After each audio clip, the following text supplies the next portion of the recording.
Hello বন্ধুরা, আমার পিয়ারে ভাই ও দোস্তরা, তোমাদের জন্য খুবই একটা ইন্টারেস্টিং ভিডিও নিয়ে চলে আসলাম, অসাধারণ ভিডিও নিয়ে চলে আসলাম। হঠাৎ একদিন এক শহরেই বাবুর ছেলে তার বাবাকে প্রশ্ন করছে, বাবা আমরা যে আমরা যে এই চালের ভাত খাই, এই চালের গাছ তো জানে না এই চালের গাছ হয় কি ধানের গাছ হয়।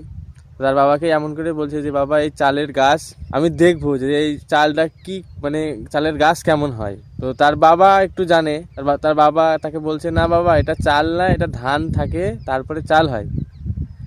তো সেই বাচ্চা বলছে, বাবা ঠিক আছে আমি দেখবো সেই ধানের গাছ কিভাবে হয়, আমি যে ভাত খাচ্ছি। তো সেই শহরই বাবু তার ছেলেকে মানে ধান গাছ দেখানোর উদ্দেশ্যে গ্রামের দিকে পাড়ি দিল। তো সেই শহরই বাবু একদিন গ্রামে আসলো, সে রাস্তা দিয়ে যাচ্ছে, আর রাস্তার ধারে ঠিক আমার পিছনে যে ধানের পাথরগুলো দিয়ে আছে না, তো আমার কৃষক ভাইরা যেমন এমন পাথর দেয় শীতকালের সময়।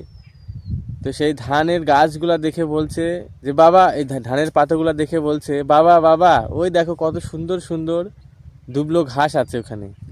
তো তার বাবা তাকে বলে যে, ওটা দুবলো ঘাস না, ওটা হচ্ছে যে আমরা যে ভাত খাই যে ধান, সেই ধানের পাতো দেওয়া হয়, তারপরে এই পাতোকে তুলে আবার ধান লাগাতে হয় কাদা করে, তারপরে এই চাল আমরা খাই। তো বন্ধুরা, অবশ্যই গ্রামের ছেলেরাই জানে এটা কি।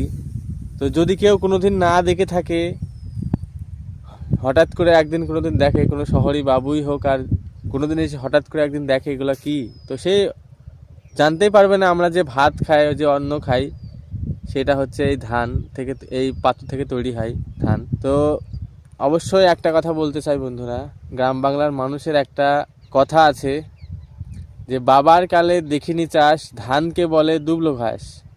তো ধান চাষ যদি না দেখে, তো ধানের চারাকে সে অবশ্যই দুবলো ঘাস বলেছে, তার কোনো দোষ নেই, তার বাবার দোষ আছে।